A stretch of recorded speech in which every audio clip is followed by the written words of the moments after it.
14th of February 2019, when everyone was enjoying and celebrating Valentine's Day, it was a black day for both Airbus and the whole aviation industry.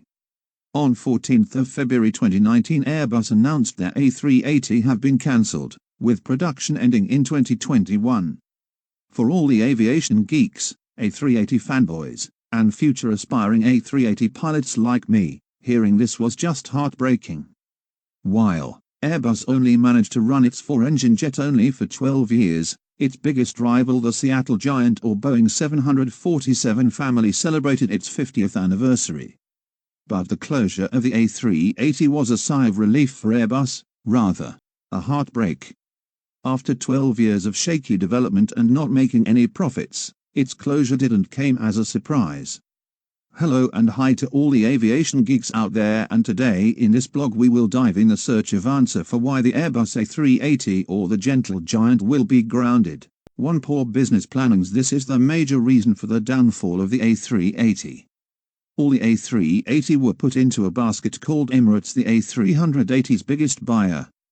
Unlike Boeing, which didn't invested its property into one pool and made their aircraft widespread. If we look at the charts, Airbus has got orders of 313 orders so far for the A380, out of which 162 were ordered by Emirates. That's a very huge number and is more than 50% of the aircraft's sales. So, it clearly is a scene that Emirates was pretty much single-handedly giving life and hope to the A380, or in other words, Emirates was the doctor who was saving the A380 by putting him on ventilator. In comparison to the other companies, like Singapore Airlines, which bought only 24 of them, and Lufthansa 20. Valentine's Day this year was one of heartbreak for Airbus, when Emirates cut it off its order of 162 A380 to 123, shattering any hopes for the aircraft. 2. Bigger isn't always better. While schooling or in his life, one must have heard about this proverb. With a wingspan stretching almost 80 meters, you can imagine how difficult is it to usher the giant four-turbine jet around airports. Airports are required to undergo all sorts of changes, from wider taxiways, larger holding rooms and amenities for passengers, to bigger hangars. Its four colossal turbines present a whole new list of upgrades required, including stronger runway to withstand the sheer force of its four colossal turbines, and signs that need to be tilted or shifted so they do not blow away. These amendments don't come cheap. Airports like San Francisco International spent over $2 billion to build new terminals that would facilitate planes of such proportions. Other airports simply shun the idea, narrowing the market for the A380. 3. Changing markets. Airbus failed to foresee how consumers' tastes in air travel would change over the years.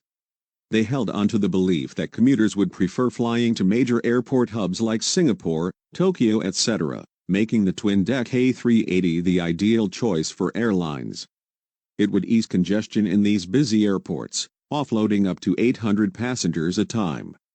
However, Boeing got the upper hand with their vision that travelers would prefer taking smaller and direct routes to their destinations. It was first observed when Qantas cancelled its Sydney to London flight via Dubai and replaced it with a Boeing 777 and traveled directly from Sydney to London. Now you would be thinking, then why not the A380 from Sydney to London directly? Qantas did it as if they fly directly to London it would have made less revenue. But passengers didn't prefer it and started using other aircrafts and even airlines. 4. Not making profits. While a seating capacity of 800 may seem impressive at first, it is not so easy feat to fill up. As explained earlier with Qantas flight example. For airliners, it's a struggle to just break even, never mind profits. To maximize revenue, airliners need to fill their seats, which is incentivized with discounts and promotions. This makes it difficult to keep to revenue targets, especially during times when the economy is doing badly. Even more empty seats or canceled flights. Prior to that, the operating costs of the A380 is very expensive. Also, with increasing oil price, the A380 burns at least $30,000 of fuel every hour, while the B747 only burned $15,000 of fuel. Think for some time if you were an airline CEO which plane you would have preferred. Feel free to comment below. 5. Manufacturing issues. Airbus engineers made a huge mistake when they used two different versions of the same 3D modeling and simulation software to design the plane. While one may think that two different versions of the same softwares might not be an issue, think of it more on the lines of operating systems like Windows and macOS. Things were completely incompatible when translated into the real world. It meant the wiring harness and floor panels did not quite align perfectly, which increased its cost as they had to do more simulations. And the money also spent on the A380F or A380 freighter, which was not a success. Make no mistake about one fact: Airbus A380 is an engineering marvel, a plane unlike any other that mankind has ever produced.